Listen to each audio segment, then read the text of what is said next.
So I thought it would be sort of quite a good sort of way of holding a mirror up to what we actually do. And, you know, if you sort of just look overall, these are some of the sort of reasons, I suppose, that these schools are so successful. There's a high degree of consistency of practice. When you go into the schools, it's very obvious that they put their students first. Strong sort of values, a strong narrative in the school about where we're going, the journey that we're on. Almost a relentless focus on the part of leadership on teaching and learning. Very inclusive, and never sort of happy about where they are, always wanting to push further. All right?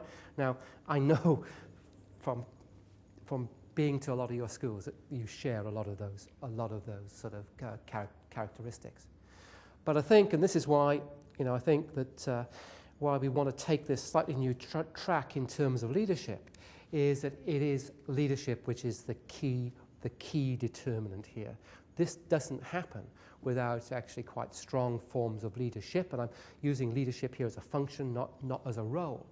But you know, there seems to be a lot of characteristics of the leadership team, of the principal group here, and these are some of them listed down here. And again, you know, I see a lot of those behaviours, you know, amongst your this group here. But these characteristics seem to be the ones which are absolutely essential if we're really going to actually engage in transformation. Now, see, the challenge here is not, you know, not leadership coming into an outstanding school and maintaining it. We're trying to actually, you know, break the association with poverty once and for all, which I know is the number one agenda item for yourselves.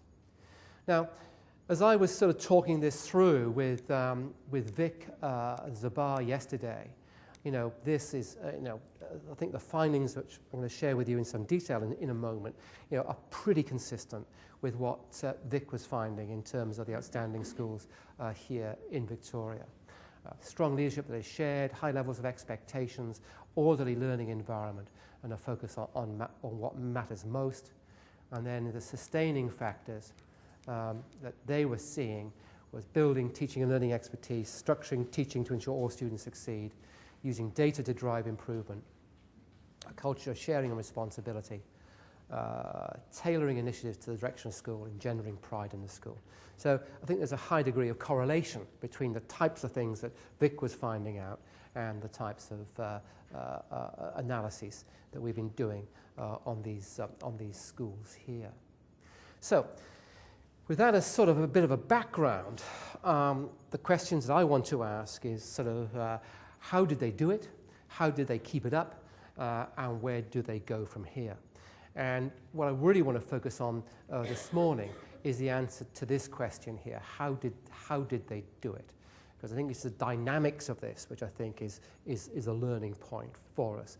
The question the question for us is, how are we doing it, and can we begin to share that knowledge between us as a group of principals in this very challenging area of Melbourne? And the report talks about achieving excellence, sustaining excellence, and sharing excellence. I just really want to focus on the achieving excellence issues today. Now, in many ways, yeah, it's not surprising that when you look at across these schools, that you find some common themes. And it's interesting that the most common here resonate extremely well with Vic's. Attention to the quality of teaching and learning, assessment and tracking of students' progress, target setting, support and intervention, attracting good teachers, growing leaders. But the really important thing, I think, and this is what I was trying to say right at the start of this morning, is that it's not just sort of putting a program into place. It's taking strategies for all of these and linking them together as something which is holistic and authentic inside their own schools.